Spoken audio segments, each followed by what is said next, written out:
Bem-vindos ao Anemia Cerebral, pessoal. Sua dose de ferro sensacional. E hoje eu quero dar sequência naquilo que a gente havia começado, que é lendo aquelas coleções novas de luxo do Tex. E hoje eu vou falar do terceiro volume, O Navio do Deserto. Lembrando que esses volumes eles são numerados tão somente para a organização da própria editora e dos lojistas, né? Porque todos são arcos fechados, você pode comprar qualquer um na ordem que você quiser, independente disso. Eu não havia comentado o valor desses volumes, porque é uma coisa que eu não me atento muito. Não porque eu tenho muito dinheiro, né? Nada, pelo contrário. Mas é porque se eu ficar perdendo tempo aqui falando, olha, o custo é tanto, tal, você sabe ver essas coisas, vocês sabem ir lá nos sites que vocês acompanham, nos sites da Mega Store, como a Amazon, por exemplo. O valor dele é de R$ 69,90, a coleção vem mantendo esse valor, não houve alteração ainda. A gente sempre deixa os links para você adquirir com a gente, porque adquirindo pelo nosso link você apoia o Anemia Cerebral. O comunicador ele recebe uma comissão, ele ajuda a manter o canal. E a gente não ganha nada por isso, eu só gravo os vídeos aqui, assim como meus amigos, a gente grava por gostar de comunicar, de discutir, de conseguir levar um debate, uma proposta de narrativa, de conhecimento, de interpretação diferente. E aí eu recomendo que você procure de sua maneira mais, sem demagogia, procura o que te couber melhor. Se é de São Paulo e quiser ir na Mundo Mitos, eu acho bem legal comprar lá direto, pelo fato de que a gente mantém aquela cultura de ter contato com o lojista, né, de ir lá e conversar, trocar ideia, como era nas bancas, né, antes. Eu sou da velha guarda, eu gosto de fazer isso. Mas também, né, você tem promoções muito boas na Amazon com frequência. Se pega pelo nosso link, como eu falei, ajuda bastante. A gente vai ficar feliz com isso, aparece pra gente, a gente fica bem contente. Mas enfim, vamos lá. O Navio Fantasma. A capa aqui vocês veem, né, é o Tex lá no fundo, o parceiro dele, o Kit Carson, que é um personagem histórico, existiu o Kit Carson mesmo. E aqui, né, um crânio, né, um esqueleto assustando os dois. Ele tem 268 páginas. Ele tem um pouco menos do que tem bem menos que os outros, né? Eu acho que o último volume tinha 320, né, para 268, né, 270, são as 50 páginas a menos.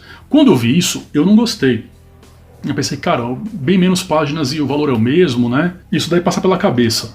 No entanto, quando eu fui ler, já aviso, esse álbum ele é bem diferente dos outros dois anteriores. Ele é uma outra equipe criativa que é o Cláudio Nizzi e o Cláudio Villa. Nizzi escreve, Villa desenha. Mas por ser outra equipe criativa, e aqui ser uma história de mistério, de investigação e mistério, então ela tem um tom bem diferente das anteriores. Como eu falei, o primeiro volume, A Morte de Lilith, é uma caçada, uma perseguição, algo que eu não tinha visto ainda naqueles moldes em outras histórias em quadrinhos. E o segundo é uma dupla de batedores, né? O Tex e o Dick sendo batedores ali da guerra. Aqui não, aqui é uma história de mistério, de investigação. Então ela tem a estrutura, vamos falar um pouquinho da estrutura, já é um pouco diferente das anteriores. Lembra que as duas outras eu disse que elas tinham um flashback, lembra? Ela retomava fatos anteriores, tinha uma estrutura assim sofisticada. Essa é linear. A história começa e ela vai progredindo de acordo com o tempo narrativo. Então você está vivendo as horas e os dias junto com o Tex e com o Kit Carson. Eles vão seguindo até chegar na solução lá no final. Então ele é linear. A narrativa decorre no tempo dos próprios personagens. Uma outra mudança que nós temos aqui, não é uma mudança, Tex tem bastante disso que eu vou falar agora. Nós havíamos comentado no vídeo de Inked, do Neymar, sobre personagem orelha. Se você não viu, assiste lá que a gente comenta. Aqui, como no que eu li de Tex até agora, nos volumes anteriores, você tem essa estrutura de o protagonista, que é o Tex, e o Carson terem uma dinâmica explicativa para a narrativa. Então, a cada passo que eles vão dar, geralmente o Kit Carson faz um comentário, a dinâmica dos dois é muito interessante. Ele faz um comentário e o Tex responde, e a resposta do Tex costuma ser o que eles vão fazer, ou ele explicar o que está acontecendo. Para dar esse exemplo, acho que é melhor eu falar um pouco da narrativa antes, do enredo. O enredo é o seguinte: Tex e o Carson, eles recebem uma carta de um amigo deles da região do México, dizendo que é o Morisco, um amigo que parece que é um amigo que eles já conheciam, dizendo que quer ser visitado, que eles vão até lá para explicar uma situação. E eles vão. E lá é explicado que havia um mito, uma lenda de um navio no deserto, na região do Golfo da Califórnia, que provavelmente naquela região que tem uma série de lagos, talvez esses lagos antigamente, ainda antes, 200, 300 anos antes do contexto aqui, da história do Velho Oeste, fosse um golfo que desaguava no Pacífico, né? Como se fosse um canal que percorresse a região e desaguasse no Pacífico. E que um barco, um navio espanhol entrou lá com muitos tesouros, com pérolas, e ficou preso ali naquele golfo, né? Por algum motivo ficou preso, o nível da água baixou, foi secando com o tempo, virou esses pequenos lagos, ficou preso lá, e algumas pessoas vão investigar. E aí um amigo desse Morisco, um professor, um arqueólogo, foi lá investigar e se perdeu. Um outro amigo dele foi atrás e se perdeu também. E aí então eles querem saber o que está acontecendo, onde estão essas pessoas, né? Onde foi parar então o professor amigo do Morisco, que é o mais recente. E aí o Tex e o Carson passam então a fazer essa busca. Esse é o enredo. E é onde que entra o personagem Orelha. Como é uma investigação, ele segue um fluxo de muito mais lento na narrativa em relação à dinâmica anterior. Ele lembra muito as histórias, quem gosta de Júlia vai gostar, lembra muito as histórias de investigação de Júlia, lembra um pouco os mistérios de quando você lê Arthur Conan Doyle, por exemplo, Sherlock Holmes, né? Tem um pouco essa estrutura de investigação no ambiente western. Lembra que tem aquela máxima, você não precisa nem ter lido Sherlock Holmes, você ter visto um pouquinho, você tem aquela expressão dele, do parceiro dele, do Watson, que o Watson diz alguma coisa e ele responde, o Sherlock Holmes, elementar, meu caro Watson. E aí ele começa a explicar. Então, isso é um exemplo de personagem orelha. E aqui acontece entre o Carson e o Tex. O Carson ele faz perguntas e o Tex responde. E aí nessa resposta ele dá informações do enredo.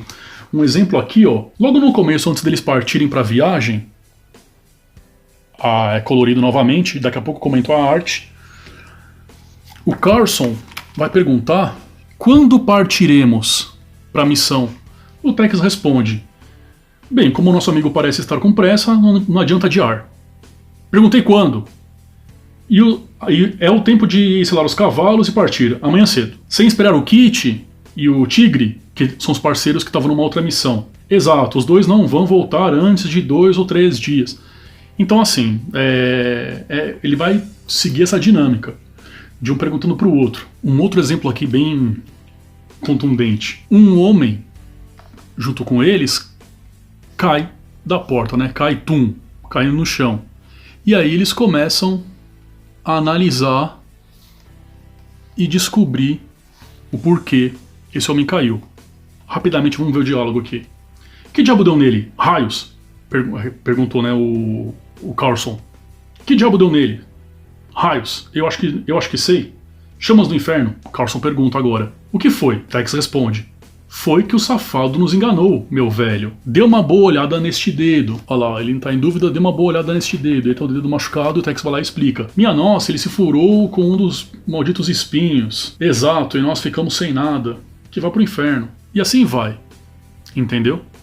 Aí ele acha ópio no bolso do cara. Deu uma cheirada. O que é isso? É ópio. E assim vai. Então é um álbum que eu recomendaria muito para qualquer fã do Tex, obviamente. Recomendaria para qualquer fã de narrativa de mistério, de investigação. Sobretudo os leitores já de Bonelli que leem Júlia e que não sabem como começar Tex. Tá aí uma boa pedida.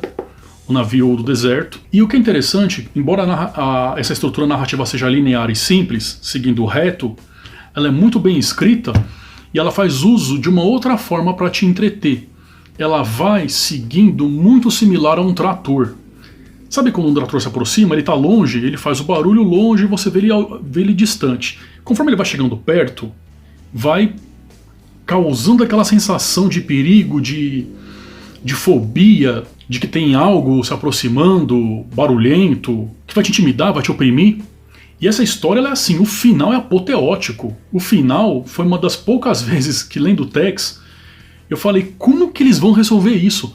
Vai ter aqui um spoiler bem leve. Vai ter uma situação num lago que, cara, você pensa assim, meu, não tem como escapar disso.